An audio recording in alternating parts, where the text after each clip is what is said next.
This is the Hope Not Note podcast, where we answer your questions and share inspirational stories to fill your soul with hope. Our mission is to empower hope to those who have been plagued by note. I'm Dr. Dylan Caswell. And I'm Brandy. And we're here to bring you out of the note and into hope. Welcome back to the Hope Not Note podcast. Thank you so much for tuning in. I'm excited for this topic because I feel like it's a topic that I'm starting to hear about and is becoming not trendy, but like more and more people are asking these questions. And so I'm excited for it. So this is from a listener named Isaiah, and he asks, are the workout clothes that I'm wearing dangerous for my health? Wow, you nailed it. A topic that's becoming more and more popular in 2025. Are your workout clothes dangerous? I think the first thing that comes to mind is just Baker Mayfield. I woke up dangerous. I woke up feeling dangerous. And in that context, right, like if your workout clothes are making you feel like dangerous, like you're going to go crush this thing, awesome. Like, go for it. But I don't think that's the context of this question. Would you agree? Probably not. It's Okay. probably more of like, am I hurting myself by having certain clothing on? Yeah. So the topic of issue that's been coming up more and more in health and in wellness is this idea of polyester-based clothing being dangerous for health because of toxins that it could release. There's this group of compounds called PFCs, and then there's PFAs and PFOAs and PFOSs, and we'll try to cover each of those a little bit in this topic to kind of paint the full picture to answer the question. But why don't I just start by saying, no, like you do not need to throw out your workout clothes. You do not need to clean out your closet. You do not need to go to the store and only buy cotton fabrics because polyesters or elastane or these other types of clothings that have been made are dangerous for your health. That is not the case. The research is not there supporting it. There are some instances in which it does, in which we'll touch on here, but kind of pulling it back to the bigger picture, it's this idea between cotton and wool versus polyester materials. And when we look at these things, cotton and wool are not synthetically made. Polyesters are synthetically made. The idea of it being synthetically made means that there's plastics involved.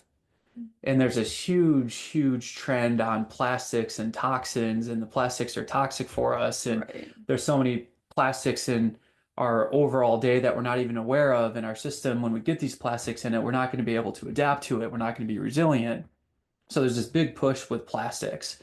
And I think part of it is beneficial for us to have some awareness of, oh, I didn't know that there could be plastics in this particular material. Is it something I need to be concerned about?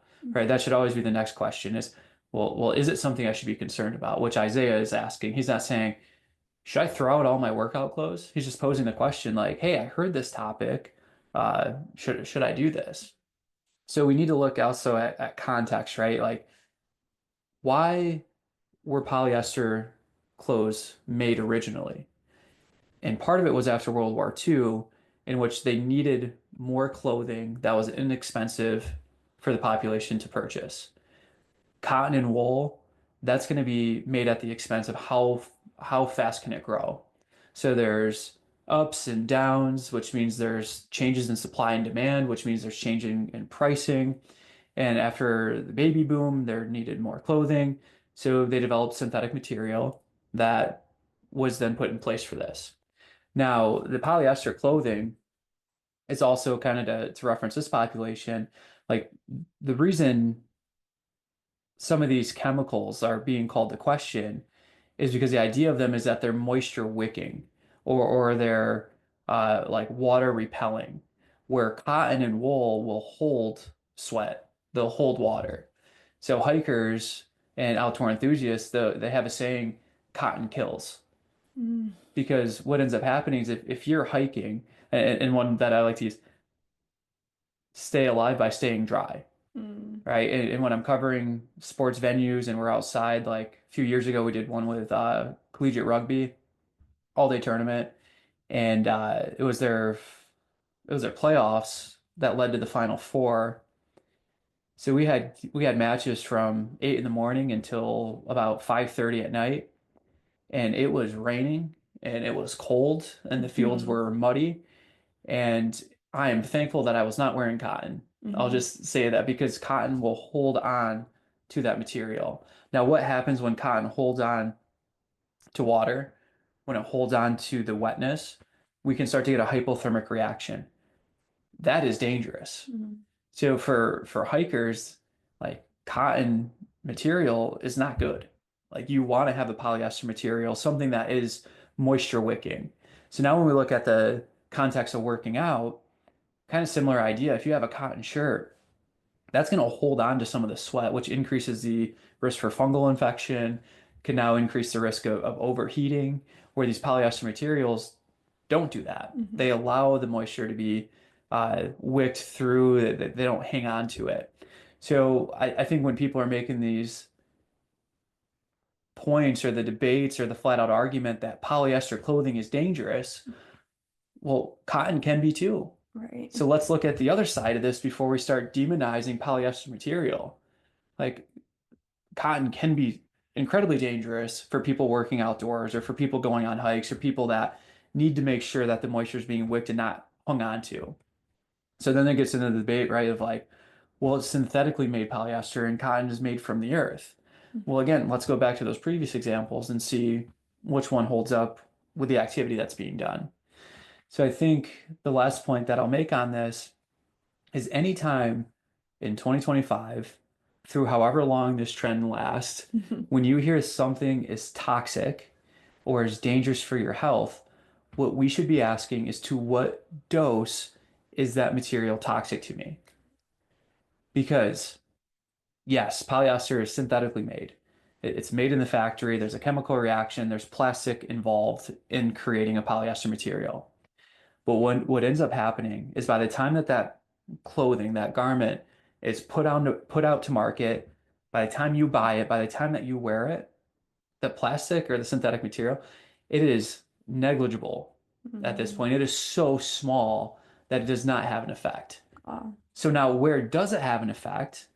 Well, where they found this, and I will say that uh, they have put in that PFOs and PFOSs are a group 2B, which means that they're a possible carcinogen and they're possibly linked to things like testicular, kidney, and liver cancer.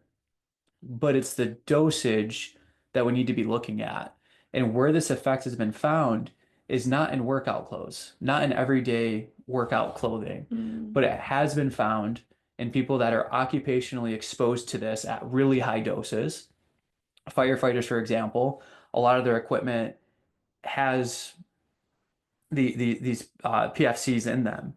And the reason being, again, like they don't you don't want your firefighter in cotton getting wet and then risking those effects. Hmm. So they have a lot of polyester materials that are moisture wicking and things like that. So some firefighters that are exposed to this at really high levels to their equipment may have this risk.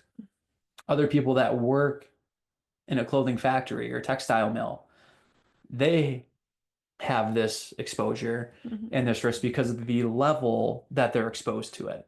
But our general workout clothes, we're fine. We're safe. Right. Hmm. Even if like say you work in a gym, so you're wearing like workout clothes all the time, it's still not to the highest level of exposure as like someone working in one of the mills or factories or Very, yes, yeah. yeah. And think of how much or sorry, how many shirts or shorts or materials are pumped out in a factory daily. Hmm. Like the amount that is pumped out in one day probably doesn't equal the amount that you would wear in your lifetime or be exposed to in your lifetime if you have a super successful gym in Hmm. which everyone's coming in wearing polyester materials. Right. Wow, that's fascinating. I had no idea that well one, I love the example that you gave of like hikers Hmm. because I've even heard like you should only be wearing cotton, but if I'm being honest, wearing like cotton t-shirts working out is a lot. It's just so heavy compared to like the latter. And so it's fascinating thinking of it from that opposite perspective. Yeah. And it's hard because so many influencers will take part of this research and then run with it. Hmm. And it's frustrating because they have their PhDs, they're looking at the same research that I'm looking at or that we're looking at, but yet they're saying that, hey, this is dangerous. Hmm. You're at risk. Well, again, let's look at the sample size. Let's look at the population. Let's look at their exposures and see, is that an exposure that is equivalent to what the general population is going to face with their workout clothes? Hmm. And that answer is drastically no. And then there's other people that are saying too, to get on this topic a little bit, of like polyester boxer briefs or Oh. polyester shorts, and for men, how that affects your spermatogenesis. It affects Mm. how many sperm cells you create, their motility, that it will degenerate your testicles and all this stuff. And they run with this research. Well, there's been two research studies done on this. One was in 92, one was in 93. They were done by the same researcher. It has not been replicated. The first study was done in dogs. Mhm. They had 24 dogs split into three different groups and found that when a dog wore polyester briefs, that it did have an effect of spermatogenesis. It's a dog. Why is it wearing briefs? Like, Right. we Seems a little. cannot extrapolate what is found in animal research to the human body. It's a start, and then we have to look at it in humans. So they did look at it in humans with a polyester sling and found that there was some changes in this, but again, has not been replicated. It was a smaller sample size and found that it was reversible, but again, it wasn't replicated. So we Mhm. can't take this one study and extrapolate the findings from this one study that has not been reproduced to the entire population. Mhm. Like there's just too many variables. It needs to be replicated. If it's shown time and time and time again, okay, now we can start looking at this. Mhm. But then the question comes up, well, then isn't it too late? Mm. Like then I missed the boat. Like now I'm already affected. Hey, there's a lot of other things that you can be focusing on Yeah. to improve your health, which we look at health as becoming whole. There's so many other levers that you can pull other than looking at your boxer briefs, looking at polyester versus cotton. There's so many other things. Are Mhm. you holding on to a grudge? Because that's going to be one of the most toxic things that's going to affect your health. Are you Mhm. holding on to a grudge? Can you forgive and let go of that? Are you getting enough sleep? Are you moving? Are you fulfilled? Do you have good community life? Do you have spirituality? Focus on those things. Yeah. And I do think, sorry, I'm kind of on a rant I here, love it. but Keep going. Go but off. but I do think sometimes it's like we're starting to become the society that blames. I have health issues because of this industry that created this material that had plastics in it that I didn't know about. My health issues are because of that industry. Mm. Instead of taking ownership and self-agency and going, you know what, the health issues that I'm facing, there's a lot of contributing factors. Maybe a small amount of plastic played a role in it, but also, what were all those other things? What was my life like? Was I fulfilled? Was I living out my values? Was I living a congruent life? Was I getting adequate sleep? Was I getting adequate nutrition? Mhm. Like, what are those things, and how do we take the ownership to stop blaming things when the science isn't showing, again, unless you work in a textile mill or unless you're a firefighter or someone exposed to really high levels of these PFCs, which is kind of the umbrella term for all these other chemicals, the PFAs, the PFOAs, the PFOSs. But if you're an occupation that is exposed to that, okay, it's a contributing factor. Mhm. But we do know the body will continue to fight it off. And one quick example I want to share um, was from a book called Spark, and they reference in there that there's this community that lived near a nuclear power plant.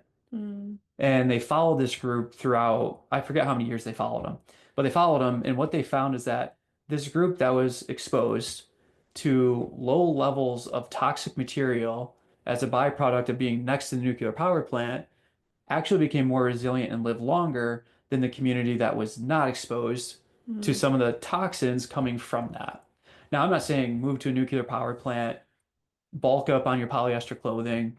But what I am saying is that our bodies will adapt to the stressors placed upon them if we focus on the other parts that make us human, that will allow us to achieve longevity, which is our quality of lifespan, without being fearful or doubtful of Mhm. all these other things that are coming out. Mhm. Well, I think it's so important to that you ended on that note because it's always a great reminder, and dare I say excuse to celebrate what our human bodies are capable of. Yeah. Like we are created to be so resilient and so adaptable.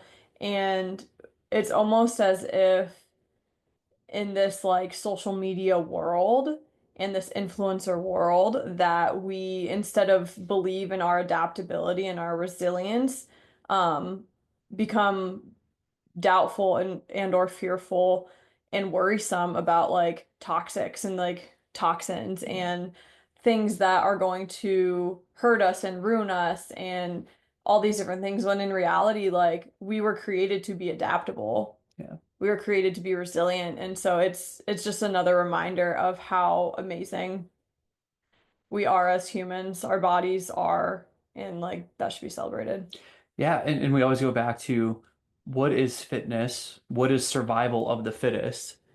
It's the person who can adapt the most is going to Hmm. be the fittest. Hmm. The species that can adapt the most is going to be the one that is here the longest. So shout out to Isaiah for sending in that question and the way that he phrased it, Yeah. because it wasn't again like, oh man, I'm terrified of my clothing. Should I got to get rid of this, right? Or else I'm gonna Mm. end up having these huge health concerns when I'm older. It was more of like, hey, I heard this. Um, what do you guys think on this? Mhm. Which is awesome. Yeah. Like that's the way that it should be. Thank you for the question, Isaiah. At the end of each episode, we share our hope stories, which are just moments that speak to us, moments that show us hope, and different encounters that we've had recently. And so we're going to dive into our hope stories. Dylan, do you have one or do you want me to share mine? I'll start with mine because Okay. you teed it up unknowingly. Oh, okay. Recently, uh, was at the airport and I went to one of those little stores just to get some water, protein bar. I'm like, "Ah, I need something to get like on this flight and land." And I'm at the store in the airport, and there's like nobody there. There's one older lady who's working the register, and I'm watching her, and she's standing and falling asleep, like just like nodding off. And I think a lot of people would see this, and I would used to have the same reaction of just like sleeping on the job. Mm. Like, are you kidding me? And instead, I was like, like she probably has a really good reason to be standing there falling asleep at the register. And there was a register and there was self-checkout. And I remember this very important principle that human connectedness gives us energy. Mm. It gives us strength. It excites us. So I was like, dang, do I go to the self-checkout and allow her to get some shut-eye Mm. standing, or do I go to the register and have interaction with her? And in my gut, it said, go to her, like go to her. So I go to her and she opens her eyes and I just strike up conversation with her. And I just go, how's your day going? And she's like, I've been here the whole day. My feet are killing me. I'm like, oh, I'm like, well, thank you for being here because without you being here, I wouldn't be able to get these things. Mm. And like, yes, there was a self-checkout. So I guess that I could have done that. But like, I just wanted to let her know that she's appreciated for like what she's doing. And she got a huge smile on her face. She started talking with me, and all of a sudden she went from like sleepy eyes falling asleep to like lifted and excited. Mm. And I just there's so many self-checkouts and like we use them often. Yeah. But like if there is a moment that you're like, hey, you know what? I do have some time to kill and I see this person that's working hard and maybe they're struggling a little bit, they're just like falling asleep, nodding off. Go to them and talk to them. Just, hi, how you doing today? Like, oh, awesome. I'm thankful that you're here. Thank you Mhm. for what you do. Watch their affect change. Like, gosh, you want to talk about how do we overcome toxins in the world? Yeah. Human connectedness. Right. It's not about plastics. Hmm. It's about having connectedness and uplifting each other and having these interactions. So that's my hope story. Well, that is beautiful. Thank you for sharing Yeah. that. Well, shout out to that person. I hope she gets to find this podcast someday. I will say part of the reason that we will use self-checkout sometimes is because you get to use that little like laser gun, and Yeah. that's pretty fun. Yeah, you do get Check the range excited on about those. that. Yeah. Except for the other day it was broken when Yeah, we that were was a calling. letdown. Yeah. Yeah. My hope story, I am excited to share because it's basketball season and I love basketball. And but still football season, but also football but season. It's basketball like the season. best time of year. And our nephews are currently playing basketball, and being 4 hours away from my side of the family can be tough because I don't get to go to all of the different basketball games.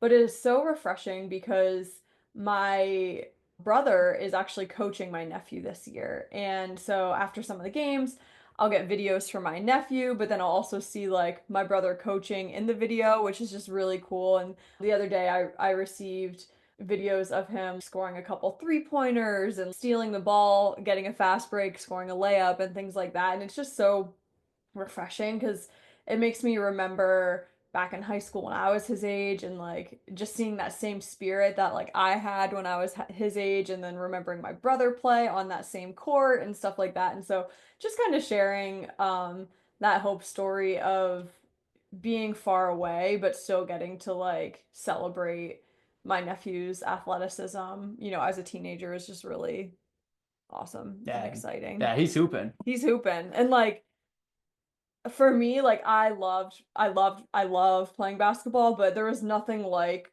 crushing someone on defense and like getting a fast break. And so seeing like a video of him just like stealing the ball and then scoring, I was just like, let's go. I was so excited. So to wrap this episode up, imagine sitting down with some of the best hoopers in the world and Mhm. saying, "Hey, that arm sleeve, the shooting sleeve that you wear, that's dangerous Yeah.